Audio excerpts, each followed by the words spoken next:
I, okay. All right, everyone. I have Erik Rydberg with me. He's Green Party spokesman for the California region.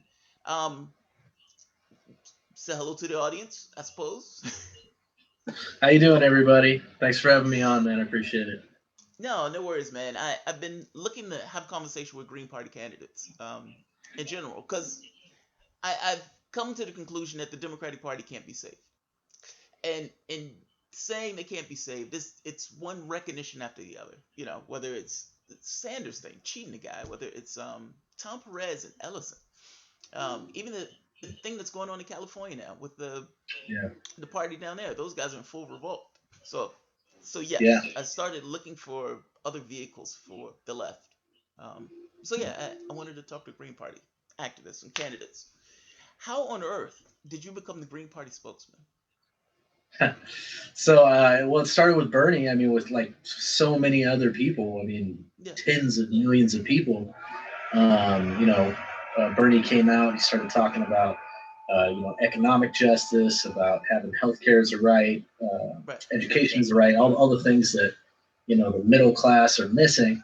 Yeah, And like many people, I wasn't really involved in politics, but I knew that when he started talking about Glass-Steagall, my house got wrapped up in the recession, and I yeah, did some research on that, like why do we owe twice what our property's worth in these things? And what led the answer I found was the Glass-Steagall Act that Bill Clinton repealed in 1999 was yeah, pretty much it was the last thread of regulation yeah. that kept the banks from playing with our funds. So when Bernie said something about the Glass-Steagall Act, it really picked It up my ear in yeah, 2015. it drew Yeah, something up.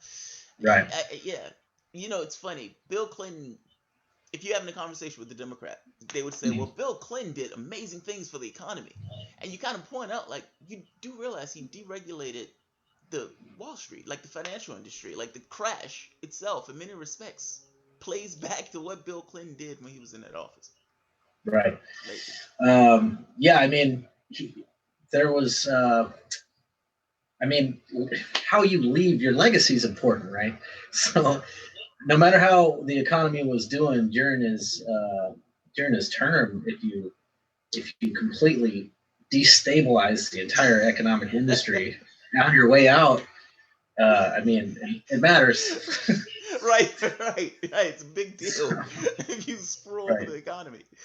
Um, so you ran for as a Bernie delegate. What was that experience like? Now, I've read in an email you say you ran. Let me see, the district delegate for Sanders. So what Yeah, did and that entail? District Delegate One, which is Northern California, Yeah, um, basically, I heard the Glass-Steagall thing. I heard a lot of the economic stuff that I was looking for. Then I saw that the Apache stronghold and the Koochig and yeah, the Navajo Nation had endorsed Bernie, and uh, was a big deal to me. yeah, And I started looking at some of he was talking about Flint, Michigan. He was talking about the Navajo Nation's water supply is extremely poisoned from the uranium mines. And so I just went to go do a voter registration, right. and so I was doing voter reg, and they told me about this whole district caucus uh, to run as a delegate. I didn't even know, had completely political rookie, don't know what Yeah, the process was, but I went ahead and ran, and it was a great experience. uh, It was a huge turnout, just like with anything for Bernie Sanders. Like we had like 30,000 people in Sacramento here in Northern yeah, right. California. I guess it was one of the Blows them out. largest district caucuses that they had, and it was really interesting. It was interesting to see how that process works, and a lot of the people that are in the Green Party with me now ran for district Sanders. delegate as well. Uh, Yeah, so we made some strong bonds uh, I during can those times, imagine, man. and yeah, Yeah, look, I can imagine if I mean, if we're being honest, the Green Party's philosophy dovetails a little bit more with Sanders than Democrats. Like it's the things that Sanders espouses.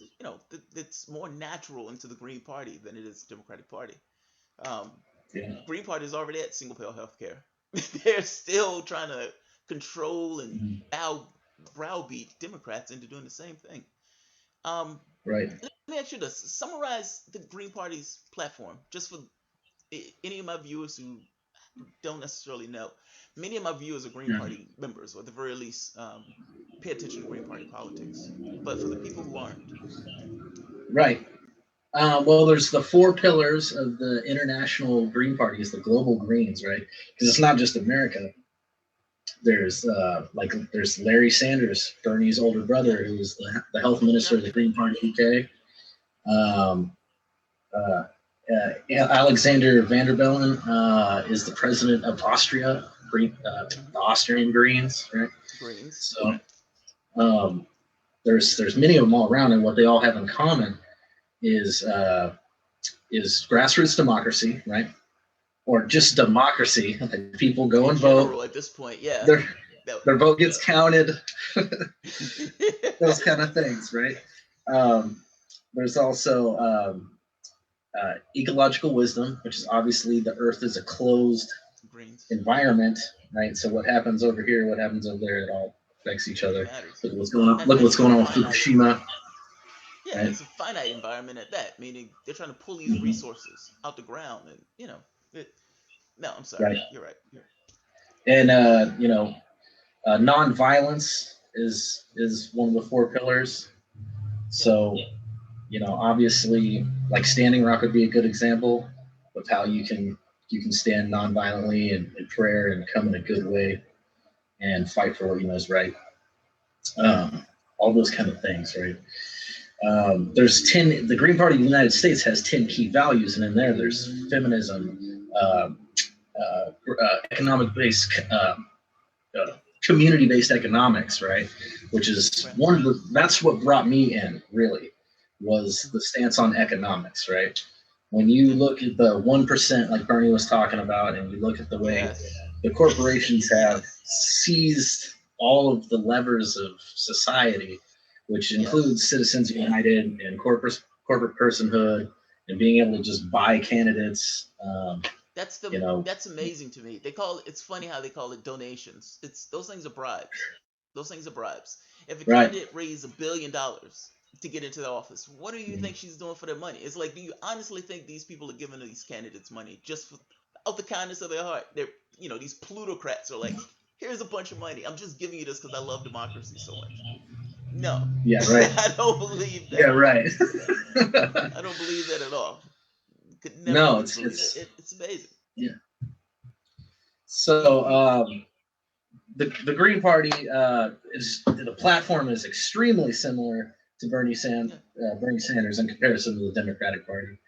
I yeah, mean, it really is. even in Bernie's book, Our Revolution, I think he mentioned something about his older brother being one of the people that like really helped form his like Larry political Sanders. education.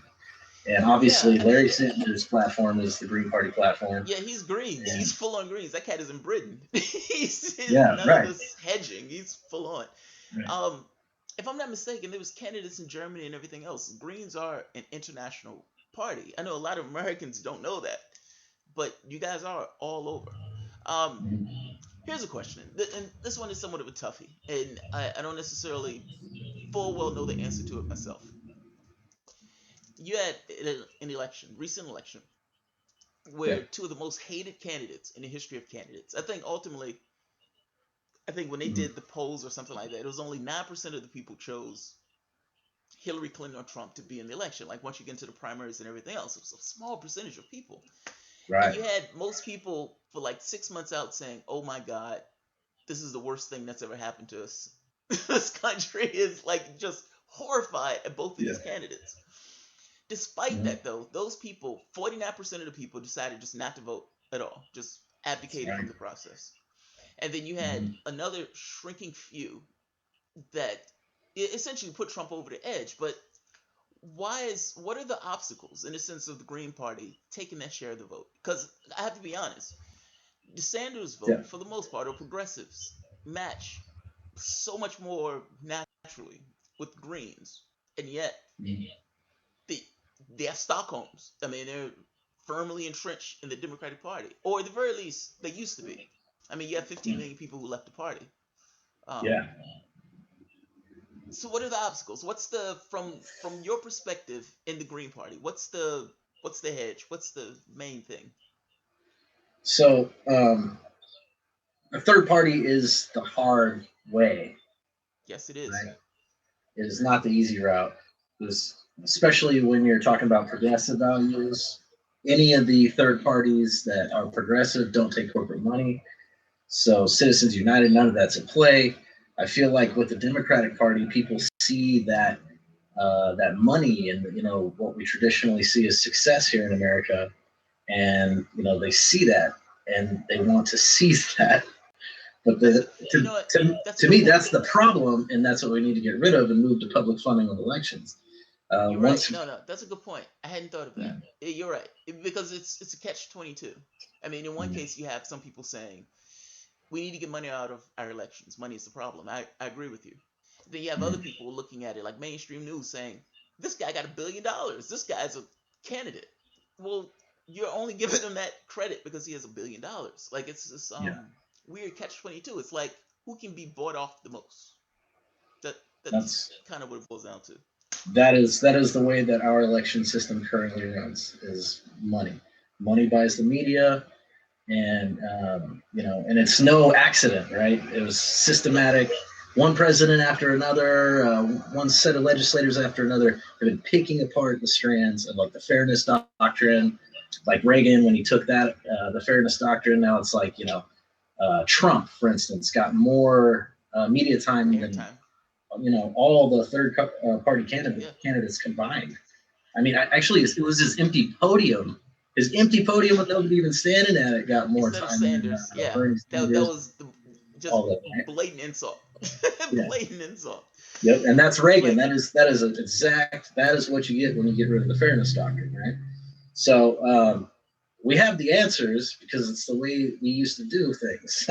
All we yeah, have to do. We're talking about making America great again. We should probably talk about making electoral. elections fair again. You know what I mean? And Yeah, undoing all the corporate decisions that have favored the super rich. And the fairness doctrine, corporate personhood, Citizens United, all these things, they got to go. Otherwise, we're yeah, going to keep getting a situation like with Trump and Hillary, where we have two horrible candidates that nobody likes, that are both completely bought off by corporations. And in the end, no matter what they tell you at face value, Trump obviously is just going to tell you that he doesn't care about people, or Native Americans particularly, with the yeah, casino fights and everything that he's put us through. And now he's doing all this in Keystone XL. yeah, He's doing Standing Rock. He's doing here in California. We have the Jordan Cove LNG project that he just appointed Robert Powelson to, and that now they're going I to was push gonna a ask you about that. pipeline here, right? Yeah, I was gonna So, ask you about that. yeah, yeah. Jordan Cove LNG. You want to talk about that one Yeah, for a second? yeah, go for it. So when we got back from Standing Rock, we did Occupy inauguration when Trump Hmm. took office. Got everybody from Standing Rock together, and also like Trans-Pecos Pipeline and Sable Trail, and like all our indigenous fam. And we got them all together. And we marched like 15 blocks at Occupy inauguration, and then there was the Black Bloc situation and all that. Um, Yeah, as soon as we got back home from them, everybody from California Kitchen at Standing Rock, our Hoopa Nation, right. which is the Joseph family, they built California Kitchen at Standing Rock for like tens of thousands of people. Uh-huh. We get home to California, and the Jordan Cove LNG, which is a Canadian company, had applied for approval from the Federal Energy Regulatory Commission, which is FERC, to build a 230-mile pipeline under a Klamath River here in Northern California, under the Rogue River in Southern Oregon, and they want to build the first fracking export station on the West Jesus Coast. Christ. Sounds It's insane. huge. Like the Josephs, So, Thomas Joseph, he right. talked about it. He called it the Hydra of the black snakes on the West Coast, because So they can't because make the it's argument that the oil is coming in the states. If they're building it to export out the country, it's literally being exported out the country. yeah. To right now they have Japanese buyers, and they're shopping around to China and the Asian markets, right? So Now, Who's the governor Yeah. there? Jerry Brown? Or does Jerry Brown have anything to do with that particular choice? Jerry Brown is the one that approved fracking. He had a total opportunity for all of his years talking progressive and talking about climate change and the environment. When the choice came down a couple of years ago to, to stand against fracking, he went totally all the way for fracking, and it allowed them to continue drilling and putting in new wells, and they were able to build. Right now, there's a pipeline that just dead ends. Right. It goes up through Northern California, and it's just waiting for what's happening now, the Cove LNG, where they're going to build the Pacific Connector pipeline. So all that fracked gas from California is going up through Northern California, and it's not just California. It's also the Ruby pipeline and the Canadian pipelines. So you have all the fracking from Utah, Idaho, Nevada, Colorado, Wyoming, Washington, Oregon, and Canada, and California. They're all linking up to this one project so they can have a big export station. Wow, That's amazing. That is massive. Yep. So a Democrat is acting like a Democrat. That's what that's what it boils down to. Right. That's what it boils down to. That's now, doesn't he? I could have swore I've heard him talk about climate change. Fracking is like worse. Yeah, I mean the methane and everything else. It's like yes. I mean, I always make this analogy. Does he in fact believe that there's an asteroid that's about to hit the planet? And if he believes that, and he's saying that the answer to that is fracking, that's an amazing that's an amazing answer. That's an amazing answer. Wow. I know it's like the way we're behaving as a country and with our energy system. It's like we're not even planning to be here in the next 1,000 years. Yeah. It doesn't make sense. These guys will say we believe in X, Y, Z. Great. But the things they do don't necessarily back up what they say they believe in. That's the truth. That's the most aggravating thing in dealing with Democrats. They would say one thing and they would do something completely different. That's amazing. That is absolutely amazing. Have you guys been organizing pushback on? Yeah, I mean, so right here in California, we have the Richmond Progressive Alliance, who's it's like a coalition of all the different progressive people, and and that's like Greens, Peace and Freedom, like everybody, Bernie Kratz coming together. Gail McLaughlin, she was the Green Party mayor there in Richmond, who had such a great run there and did so much good for that community. She's one of the co-founders of it. So like what we're saying is no corporate money, right? If you have similar values, we will back you, we'll back each other. And that's what we've got to look at, is that as far as the Democratic Party is concerned, I mean, me personally, and, not all Greens. I mean, Greens here in California have endorsed Democrats, progressive Dems over and over again. The thing is just it never gets reciprocated because literally the Democratic Party will kick you out if you endorse anybody that's not a Democrat. Right? Yes, they would. And I suspect they intentionally exclude other parties from the process. That's the other thing. Like, look, to be, Democrats don't want another party in. I mean, ultimately, for their standpoint, they want to be least worse. Well, it's hard to be least worse when you have a better party to your left. That matches are more in line with those people's values. How do you get people to realize that they're really Greens, if that makes sense? Like, because ultimately, it's not an issue of policy. Like, the Greens' policy, for the most part, it's like you said, it's in line with Sanders. Sanders is at this point the most popular politician in this country, meaning progressive ideology is some of the most popular in this country. So from a standpoint of the argument, you win the argument. Like in regards to policy, you get people to your side. But how do you get those people to realize that those people aren't Democrats, those people are Greens, and to get them to make that vote, or at the very least get over that bar or whatever that hurdle is to actually place the vote? Well, I mean, the Democratic Party is doing that for us, right? that is true. That is true. I mean, that is literally, they just told all of the nurses and all the Bernie Krats here in California, shut the fuck up. Yeah, go the and fuck get outside. outside. So That's amazing. And I was there for that. And you say you were? Yeah, I was there for that. And we were part of the SB 526 march, which a lot of the nurses here that are putting together SB 562, which for those that don't know is health care for all. Yeah, right? Single payer. Okay. Right, single payer. So a lot of the nurses that are involved with pushing that are Greens, right? Like there's Greens from Contra Costa, Greens from Santa Clara that are actually in the nurses union. A lot of them were just like me and just like so many, like hundreds others who were all former Bernie Sanders supporters that jumped over the Green Party because, I mean, just look at what happened, Arizona, the voter purges, all the like 2,000, or I can't remember what the number is, but hundreds of polling stations were cut.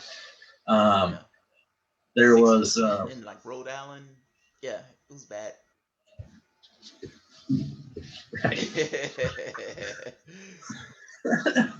So this is grassroots. If you haven't noticed, this isn't a professional studio. No, right? You're fine. I love it. I saw it. I was like, that's pretty badass. I love it. I absolutely love it. No, so, awesome.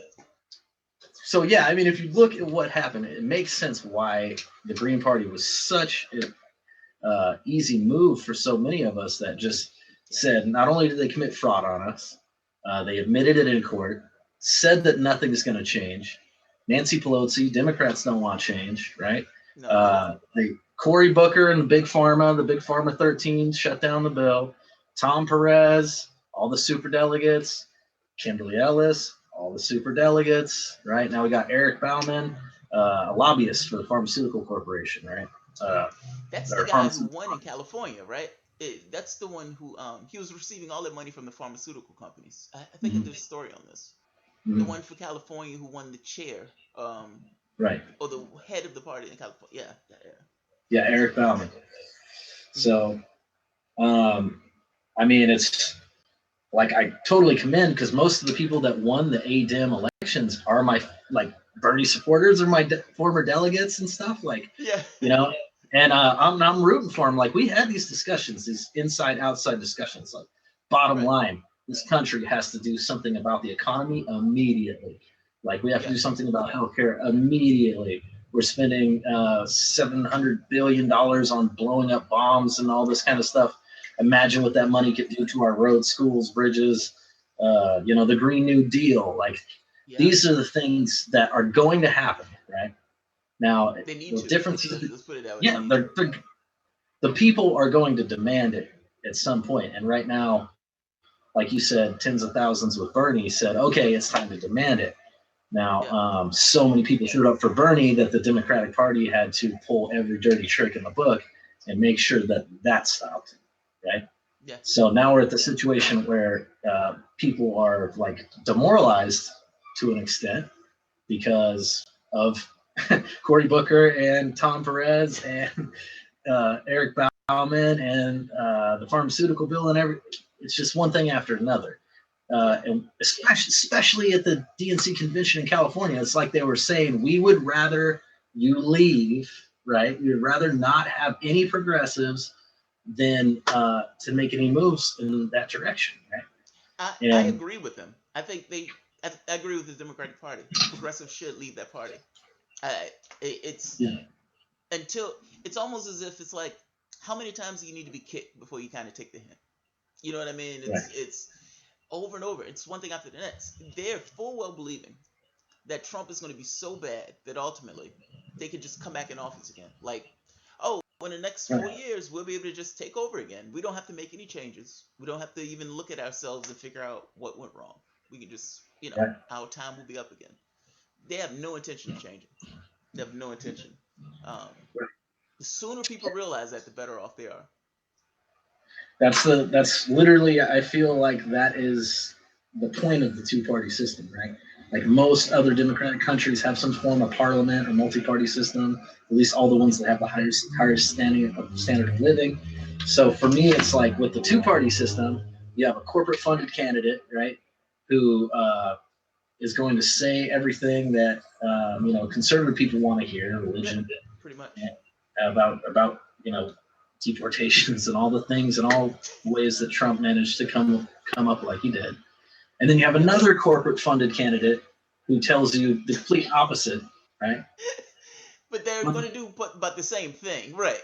Ultimately, those things meet in the middle somewhere. It's like there's not that great of a disparity between those two things.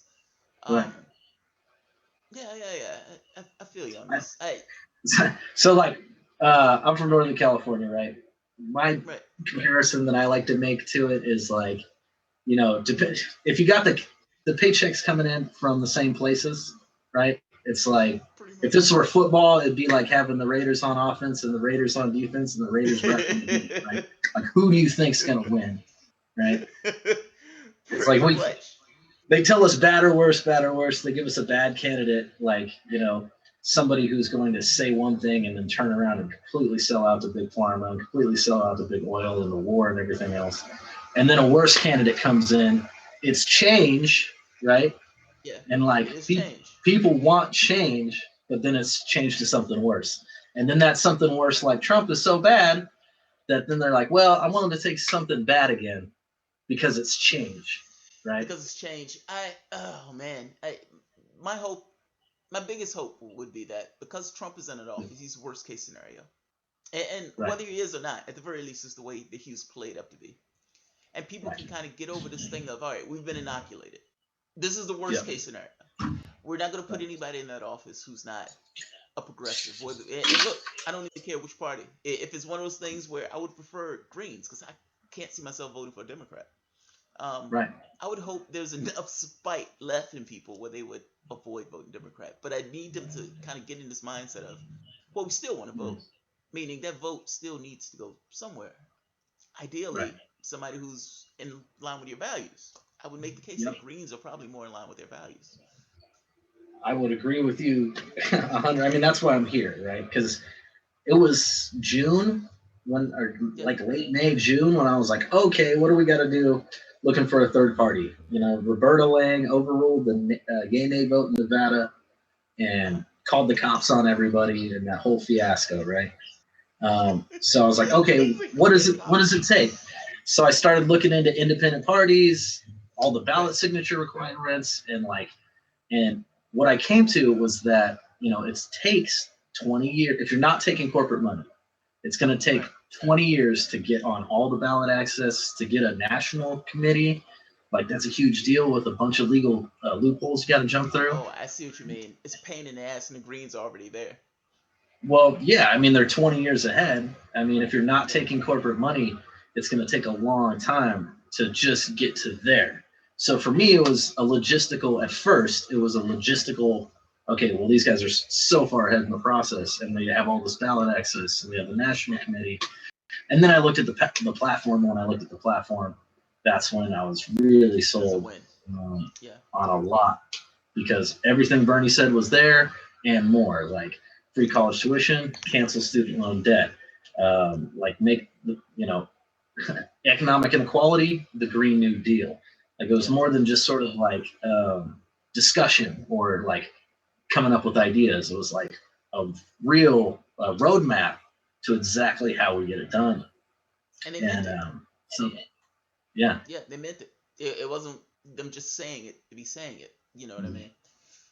No, right. Yeah. So for me right now, my encouragement for people to come over to the Green Party is that I am totally going to support and work with any progressives in any party on any issue, right? But when it comes to running in a corporate party, I mean, I hope that they can take it over and reform. I mean, so far, that is really going in the opposite direction. Right. But the point being, though, is if it's going to take years to do either or, it's going to take a couple years, probably 5 or so, to really start to change the Democratic Party, right? You have to take over every single position, change all the bylaws in every state, and all. It's not designed to support progressives. It's designed to support corporatism. Mhm. So with the Green Party, they're already halfway there, right? They're not.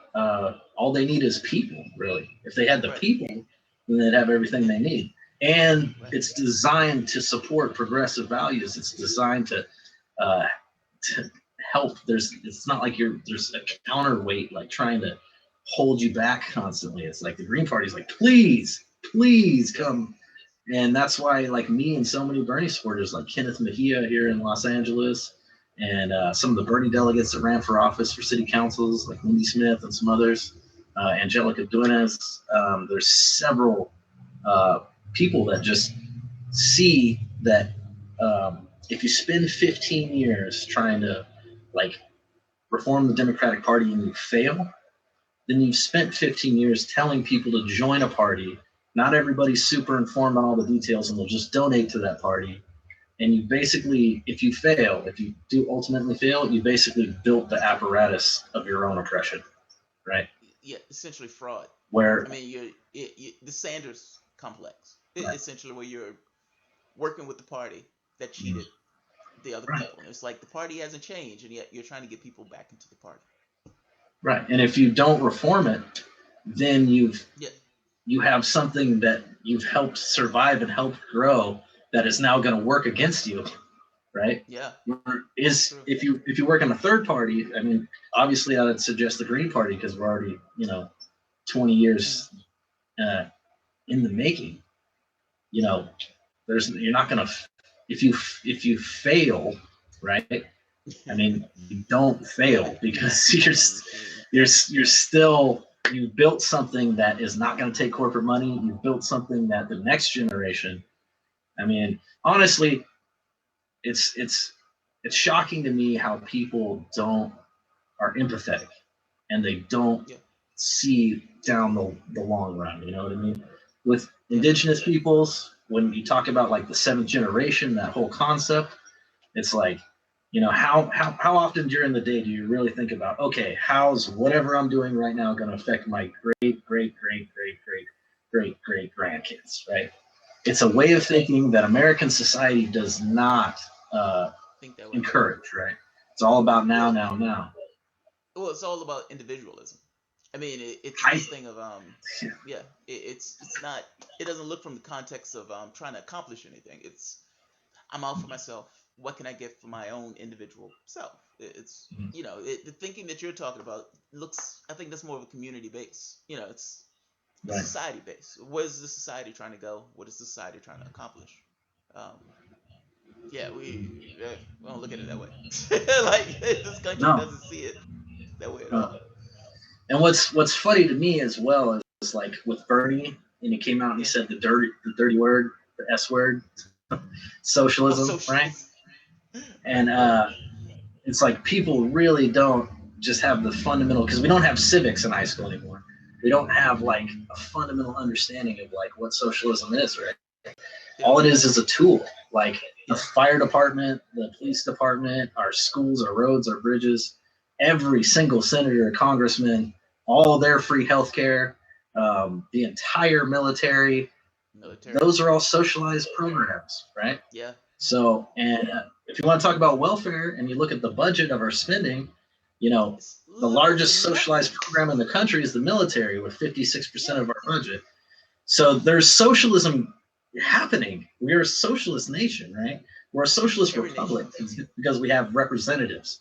What Right. people are confused about is they think we're a democracy where the Electoral College and vetoing our votes as representatives Yeah. is not democracy, right? It's a Yeah. That's not republic. democracy.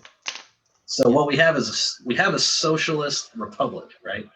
And the majority of welfare is not going to the people. The majority of the welfare is going to the Corporations. corporations, for big pharma, for the war Military. profiteers, for Wall Street, right? For subsidizing the workers of Walmart and McDonald's, right? So the largest recipients of socialism and welfare are the richest top 1% in their corporations, right?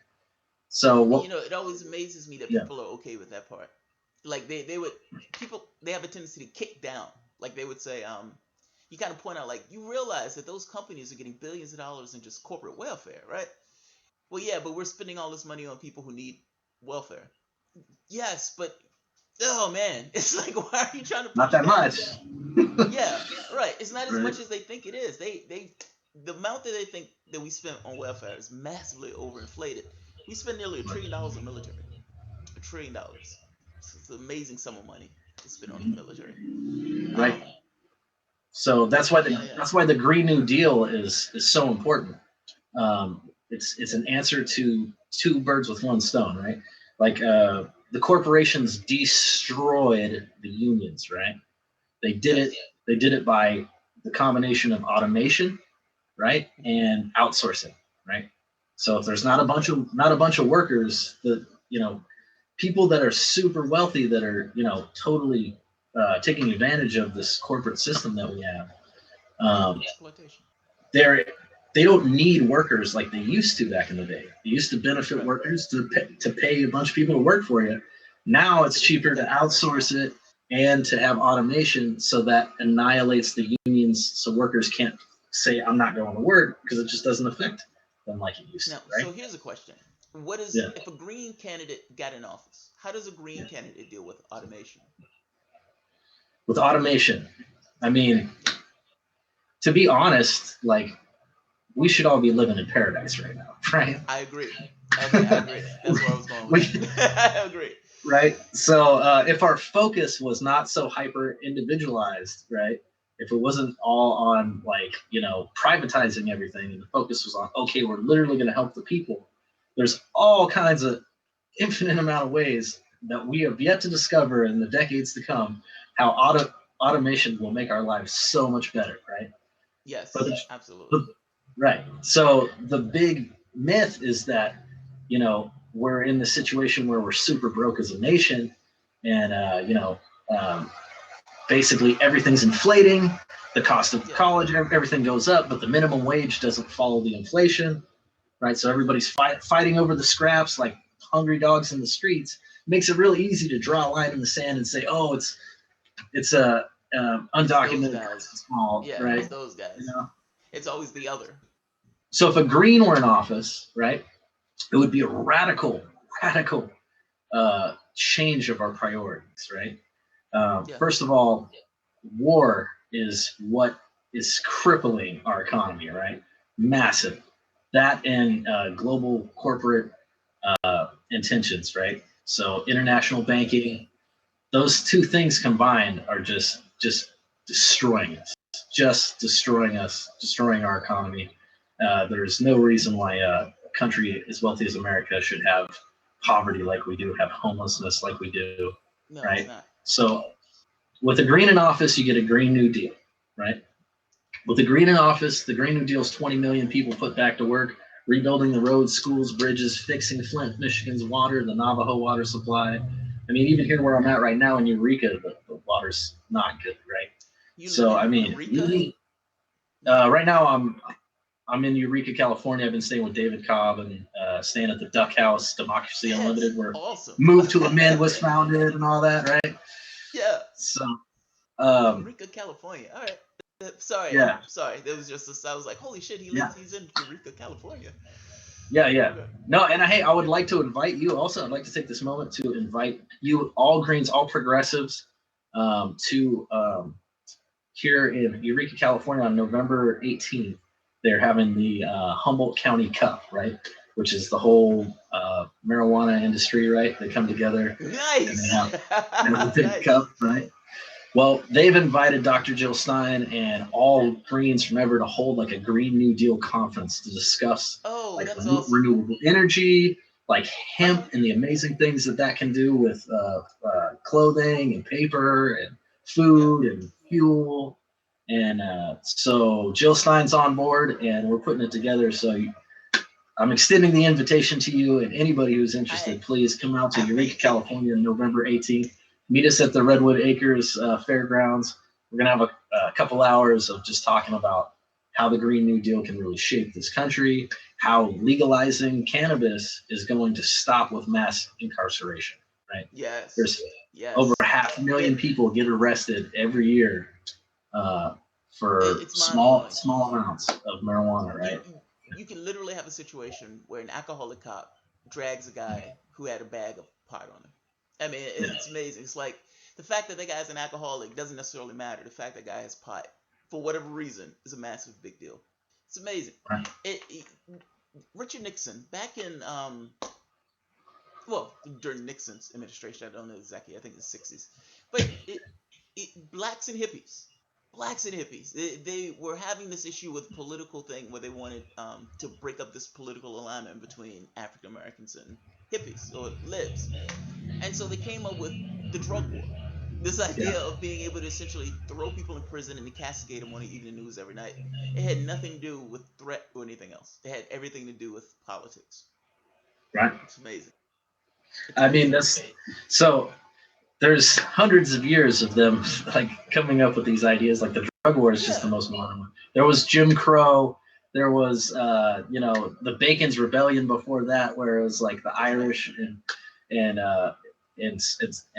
African American slaves getting together. There was the Seminole tribe and African Americans that were working together. And every time the economic elite, regardless of what their skin color is, like they found a way to separate those people and to push them away from each other and make sure that doesn't happen. Right.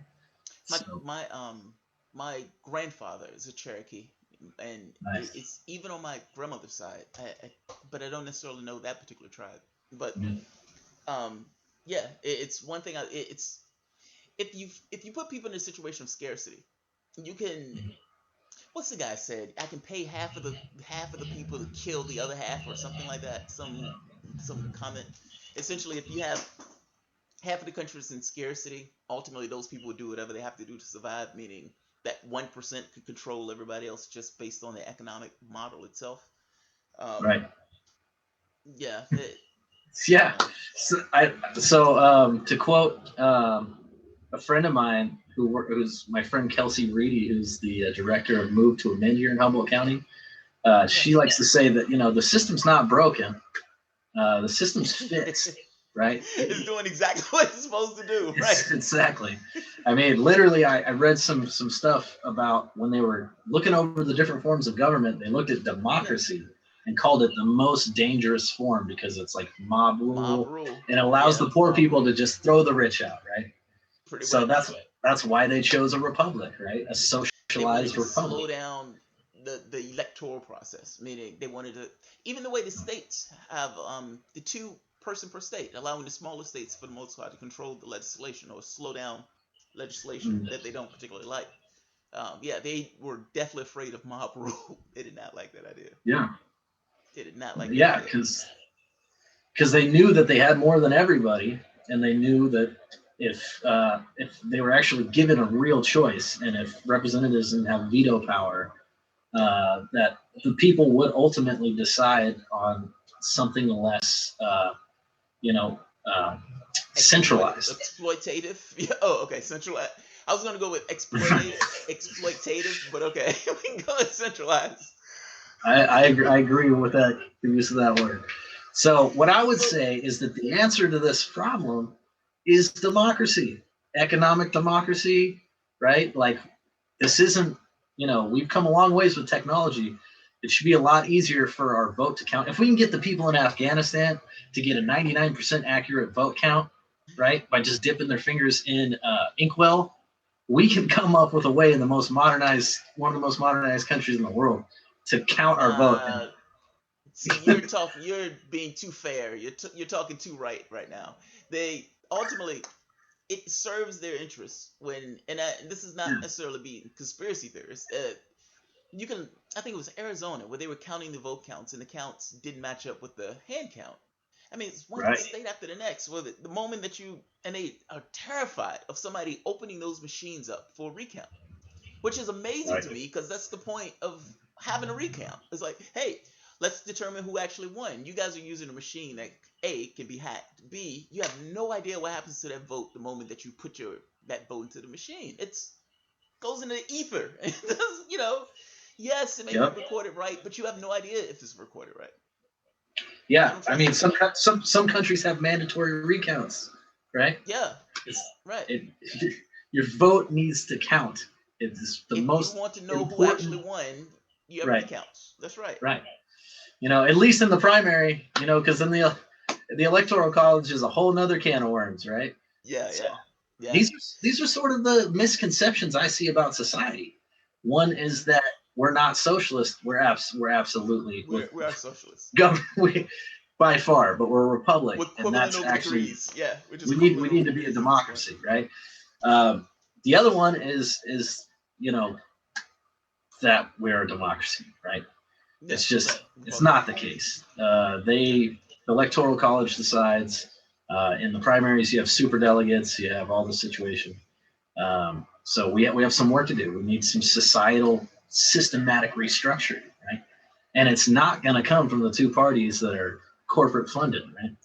So it means, and we don't have to be scared, because we know that third parties can do good things, because everything from the abolishment of slavery came from alternative parties, right?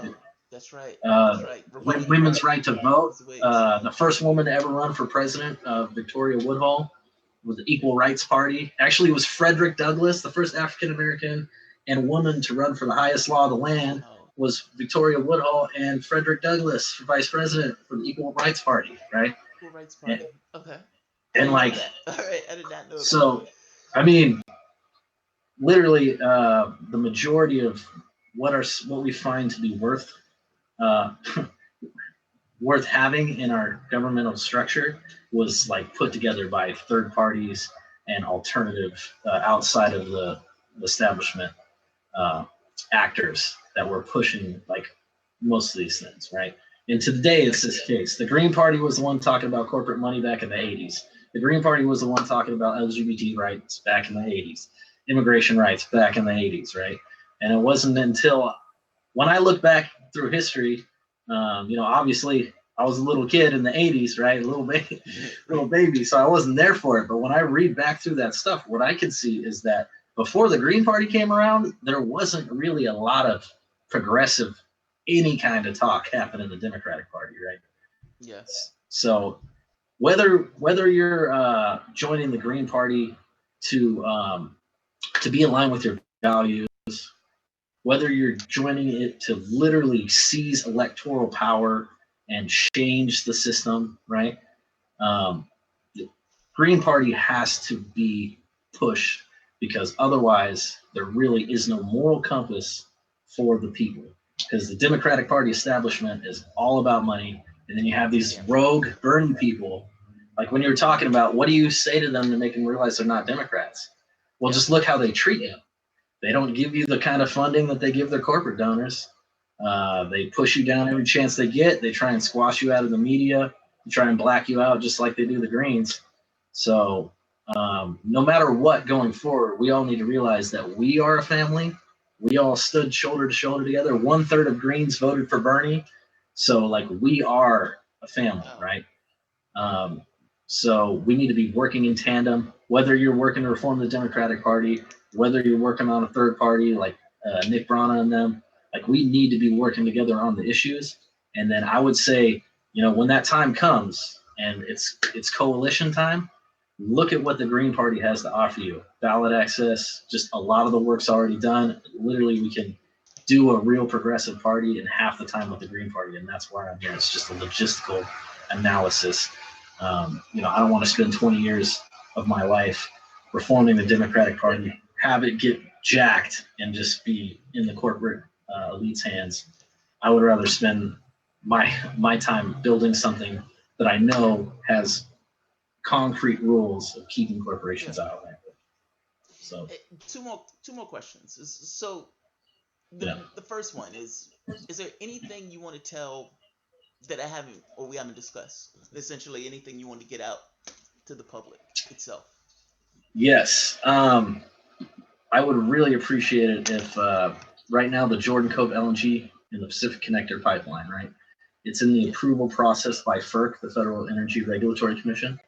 The Klamath tribe, Garen Riddle particularly, asked me to let everybody know that during the approval process, we have the opportunity to go to the FERC website and comment, no, we don't want LNG. #NoLNG.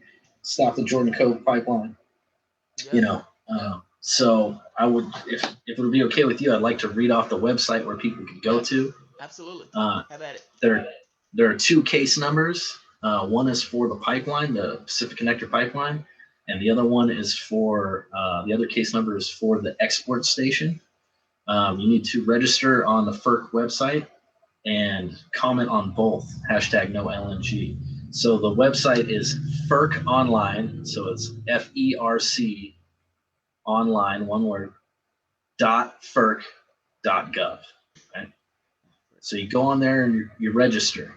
Right? Once you register, you pull up these 2 case numbers. The first one is C as in Charlie, P as in Patrick, 13483 000. That case number is for the pipeline, I believe. The second one is C as in Charlie, P as in Patrick, 13492 000. And that one is for the export station, right? So we were talking about methane earlier. If this thing gets put up, it'll be the largest methane polluter on the West Coast, right? I mean, it's like a nightmare, and I could give you 45 minutes of all the horrible details of all the old growth forests they're going to cut down and all the salmon, and it's a long story. But if people, please, if you could go to ferconline.ferc.gov, register and comment on those 2 docket numbers. What we have is an opportunity to basically get it shut down before it gets started. It has been denied 3 times previously. But so, yeah, there's not a lot of jobs associated with it. There's all kinds of, they're even having to take 300 people's land with eminent domain. So it's like it's not just natives and people that care about the environment. There's like cattle farmers and timber farmers and people that are super unhappy about having an explosive fracking pipeline. The way fracking gas works is it's pressurized. It's got to be at like negative 260 degrees in liquid form. So when it leaks, it doesn't leak. It explodes, right? It blows up. Yeah, because it's pressurized. So it's like a 600-foot blast radius. And one guy's house is like 200 feet from the pipeline. I can go on and on. But if you could go to ferconline.ferc.gov or look at my article on Counterpunch. I have an article on Counterpunch they published. There's Native News Online published it. So all the details about the Jordan Cove LNG project are in those things. But please go and comment on that so we can try and shut this thing down before it starts. And the reason why it's so like imperative to do ASAP is because Trump just approved Robert Powelson as the new nominee to FERC, and he's the guy who said that people who are trying to stop pipelines are engaged in jihad to keep gas from going to Asian markets. So, did you hear about the thing on the Intercept saying that they were using counter-terrorist agencies on Standing Rock? I mean, I don't know. It doesn't shock me, but it's this amazing thing that it's like we're using counter-terrorist tactics for people who are praying. Yeah. And trying to protect their land. It's amazing. So, they used so I was there for that backwater bridge deal, right? And it was, concussion grenades, tear gas, rubber bullets, the LRAD sound cannon, right? Yeah. That sound cannon's illegal for use in Palestine because it's considered torture. But it was cool to use it on us, My ears are still ringing. Yeah. I don't know if it was the LRAD sound cannon or if it was like all the concussion grenades or whatever, but I mean, that was brutal, man. It was, we got some serious work to do in this country about corporations being able to pay police departments $22 million to be that brutal to people. That's amazing. We got some real work to do. Absolutely amazing. That's absolutely amazing. Put it this way, there were several things in the Obama administration that, and this is a complete departure, but there are several things in the Obama administration that kind of pointed the way of saying, okay, this is, regardless of the rhetoric, this is what it boils down to. That's one of them. It's like he's pardoning a turkey on Thanksgiving, and at the same token, the cops are out there bashing heads for people trying to protect their land. The actual indigenous people are getting their heads bashed in by state force for an oil pipeline. It's amazing. It's amazing. Um, Right. yeah, that's amazing. That was one of those things. It's like, dude, you understand that there are actual real indigenous people here that you are making a mockery of right now at your Thanksgiving dinner while those people are getting bashed in. And you yourself as president had the decision where you could have made that choice months in advance. Right. So, I mean, geez. a lot of us would say the same thing about the Keystone XL pipeline. It's like, yeah, he had an opportunity to nip all that stuff in the bud, and instead, like, he let it progress far enough to where it's really easy to continue it, right? So I'd argue that he didn't necessarily want to stop that stuff. I mean, Obama did multiple pipelines. Like, it wasn't. Democrats say one thing, but it's like, if you're going to say you believe in climate change, there's a certain behavior I expect, and doing something that's going to release more methane into the atmosphere is not one of those things. Right. It's just not. And honestly, that's my fear. And, like, you know, obviously there's a lot of discussion going on between, like, folks that are trying to reform the Democratic Party and people that want to do something outside the two-party system. And really, like, you know, I've been in things that are borderline arguments about our tactics. Like, we're progressives and we agree on 80%, 90% of everything, right? But, like, just the tactic of whether we reform the Democratic Party or go outside, it's like, the reason that I care so much is because we stood shoulder to shoulder together with Bernie, and I'm watching my friends go into the Democratic Party, and I'm watching them get treated that way and being shut down. And it's still, they call them the same things that they called us during the election. They call us racist, sexist, naive, inexperienced. The whole, it's painful to watch, you know. Those progressives are a problem. This sounds real bad. Those progressives are a problem. I mean, and I say that because at some point you gotta have a backbone, man, and you have to kind of come to this realization of, okay, this isn't changing. Like, it's not a situation. I can see if you're seeing progress. They picked Tom Perez. They picked Tom Perez. Right. I mean, even from the standpoint of cheating the guy, I don't know. I don't see it changing. And yeah, those progressives. So need to kind of that's. I'm going to continue building the Green Party because it's already halfway there, if not more. Right? And every time that the Democratic Party chooses corporations over the people, there's going to be dim exits. Open right? Yeah. Open arms. And so, and that's what this is a traumatic thing, bro. Like this, like I've been through some traumatic stuff, right? Between Standing Rock, between watching what the DNC did to us. And it's like, you got to understand that, like, people, the way that a lot of the Bernie crats that have joined the Green Party are kind of like, why are you still there? And, you know, like people are still processing the fact that this country is okay with election fraud, right? Yeah. Like there's a lot of people out there that ain't saying nothing about the DNC lawsuit, right? I mean, they admitted in court they have the right to rig the primaries.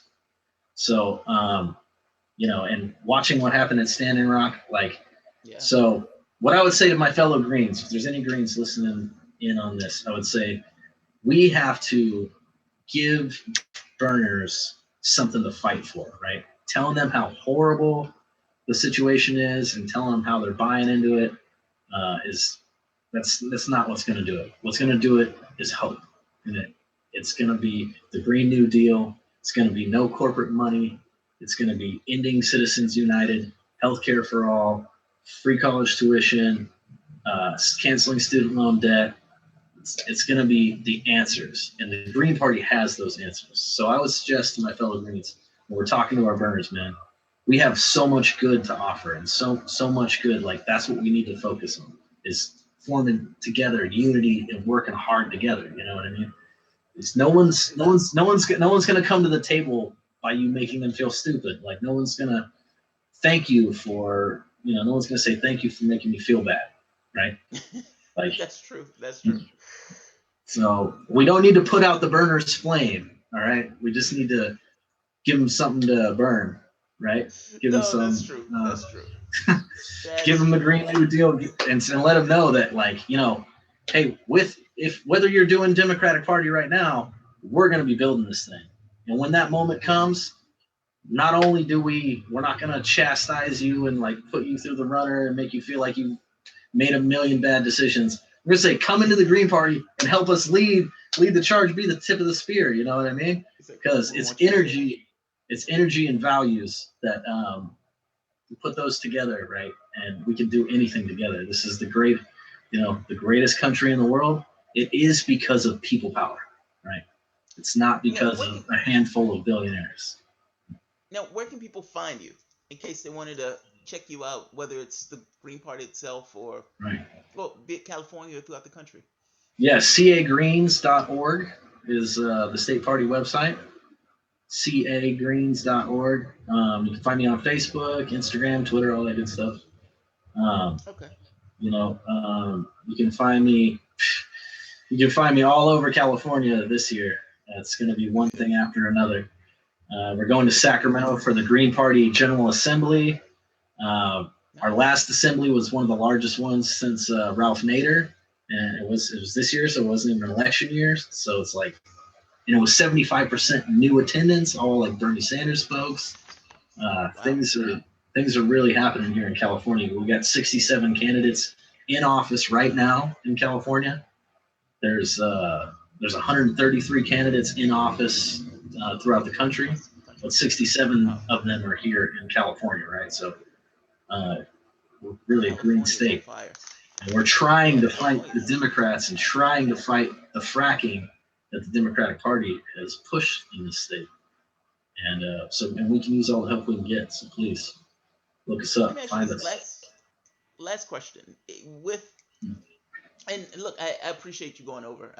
I'm fascinated by this conversation. There's just aspects of the Green Party. Yeah. Like, it's one thing when you look at the pillars and you hear somebody, like I've heard Cobb give kind of a lecture on, this is what the Green Party stand for, this is philosophy and everything else. It's another thing when you're talking to somebody on the ground who's in the party itself and who's trying to get things done, like who's trying to actually make a difference in that sense. Are you guys open to working with other parties? Like, so, well, even if it's not necessarily other parties or other smaller parties, maybe that's the way I should say it. Like socialists, Marxists, far right or far left Democrats, progressives, whatever. All of these splinter groups that for the most part have come up and splintered from the Democratic Party that didn't necessarily end up in the Greens, but did end up somewhere outside of the party itself. Even if they're just like, I'm an independent, I don't necessarily know who I want to be affiliated with. Right. Absolutely. I mean, the Green Party's worked hand in hand with Socialist Alternative on all kinds of stuff, right? So, I mean, if you don't take corporate money, I mean, in most other countries, it's only really America that has this two-party system like this, right? In most other countries, there's multi-party systems. We all work together on the issues, and that's how democracy really works, right? But here in America, we have a situation where it's these two corporate parties, and they've seized the apparatus of control. Like they aren't allowing any debates. They own the debates, the debate commission, right? Like, so yes, we are very, like, for instance, here in Northern California, we just had the Monsanto shutdown, right? Where it was all kinds. 10 people got arrested for trying to shut down Monsanto, because Monsanto is huge here, right, with agriculture, and they're trying to take over the marijuana industry, right, and grow genetically modified marijuana with using fracking wastewater. They want to use fracking wastewater to water all of our crops, and also, take over and corporatize the whole grassroots economy of the medical marijuana industry and the recreational one, right? And so Monsanto is a huge problem, right? They're a huge problem all over the globe, right? Because they don't care about people. It's all about money, So anyways, 10 people got arrested in Woodland, California. Greens, Peace and Freedom, all kinds of people from all walks of different movements. Like, we all work together, right? Us that are outside of the system, like, we all work together, right? And we're there to support each other. And that's what we got to look at. We got to look at, are our values the same? Yes. Now, what we've really got to figure out is the tactic. It's like, Right. Who's got the ballot access here? Who's got the ballot access there? And we got to be willing to work together, right? And if we're gonna take a third party and turn it into the big guy, I mean, the Green Party's just so far ahead. It would be so easy in comparison to starting all over again, right? So, but yeah, like Green Party endorses here in Eureka, they endorsed Progressive Dem for city council. Like the Green Party is much more inclusive. I mean, a million times. I see what you mean. You're not specific to the party. If it's somebody who you think is just a decent candidate, who's a progressive candidate for the most part, we're independent. There's the Green Party's endorsed many independents. They've endorsed Socialist Alternative, Peace for Freedom people throughout the years, right? So it's really only the Democratic Party and the Republican Party that have, this closed membership because it's all about power and control. Duopoly. Yeah. Duopoly. That's what it boils down to. I absolutely want to thank you for this. Sure. I absolutely appreciate this. Guys, again, this is Erik Ryberg. I may be pronouncing that poorly. I'm sorry if I am. Erik Ryberg. Green Party spokesman. That's it. For California. Thanks, man. I appreciate this. Thank you. Keep up the good work, man. We need truth tellers like you. Thank you. I try. Thanks. I'm gonna get in contact with you because I've been working on this idea of pulling together all these disparate groups and using this platform. You run into a lot of different people.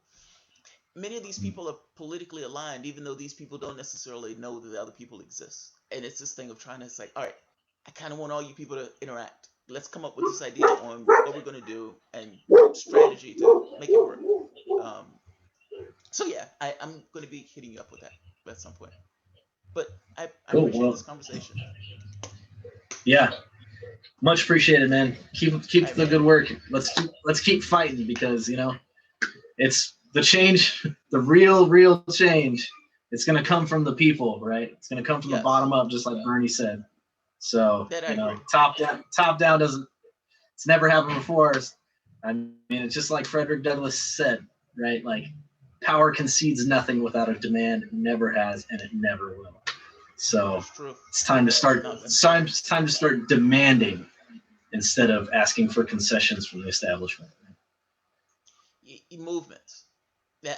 I'm fully in this camp of movements. This is the detour. I agree with you. I just think you need this level of you need numbers. Like, you need this level of force that kind of make that. For instance, like, instead of a class civil rights, class rights. Like they have this full-on argument of putting capitalism on the table as the problem.